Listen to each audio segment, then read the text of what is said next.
Hare Krishna, welcome to সনাতন channel. তো কথা হচ্ছে 2025 সালে শিবরাত্রি কবে, এই বিষয়টি আমি আপনাদের সাথে শেয়ার করব। অর্থাৎ 2025 সালে শিবরাত্রি আপনি কবে পালন করবেন, এই বিস্তারিত বিষয় আজকে আমি আপনাদের সাথে শেয়ার করব। সম্পূর্ণ ভিডিওটি দেখুন। হিন্দু শাস্ত্রে ফাল্গুন মাসের বিভিন্ন তিথির মধ্যে মহাশিবরাত্রি তিথি বিশেষ মাহাত্ম্য রয়েছে। এই তিথি ফাল্গুনের শুক্লপক্ষের চতুর্দশীতে পড়ে। বিভিন্ন বিধি মেনে এই সময় শিবের পুজোপাঠ করা হয়। 2025 সালে মহাশিবরাত্রি তিথি 2 দিন ধরে রয়েছে। ফলত কবে এই তিথি পড়ছে আর কবে এই তিথি শেষ হচ্ছে তা নিয়ে রয়েছে যথেষ্ট বিভ্রান্ত। দেখা যাক মহাশিবরাত্রি 2025 তিথি তারিখ ও তার জেরে লাকি রাশি কারা হতে পারে।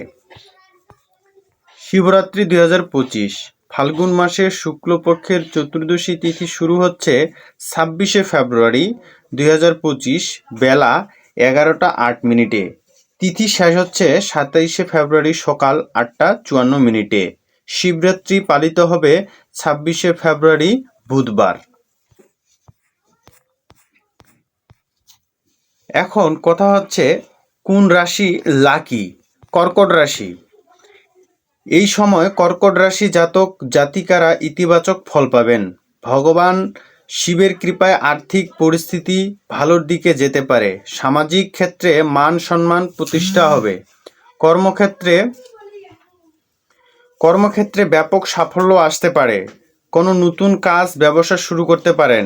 ব্যবসার পরিস্থিতির আগে থেকে ভালো হবে। আয়ের নতুন রাস্তা খুলবে। সিংহ রাশির ক্ষেত্রে কি? চাকরির উন্নতির রাস্তা প্রশস্ত হবে। সব কাজে অফিসারদের সহযোগিতা পাবেন। কিছু কিছু জাতিকার স্থান পরিবর্তন হবে। আর্থিক রূপের দিক থেকে পরিস্থিতি আগের থেকে ভালোর দিকে যাবে। মন ভালো দিকে যাবে। আটকে থাকা টাকা ফেরত পেতে পারেন। কুম্ভ যারা রাশি রয়েছেন, মহাশিবরাত্রির শুভ সংযোগে আপনার জন্য সুখবর নিয়ে আসে। এই সময় আপনাদের গাড়ি বাড়ি জমি বৃদ্ধির সংকেত রয়েছে। আপনাদের ভাগ্যে চাকরির উন্নতির রাস্তা প্রশস্ত হতে পারে। বিদেশে যাওয়ার সম্ভাবনা আসতে পারে। বাসা বদলের কোনো যোগ দেখা যেতে পারে। কাজের সূত্রে কোথাও যেতে পারেন। তো হরে কৃষ্ণ, আপনারা অবশ্যই শিবরাত্রি ব্রত পালন করবেন 26শে ফেব্রুয়ারি। হরে কৃষ্ণ।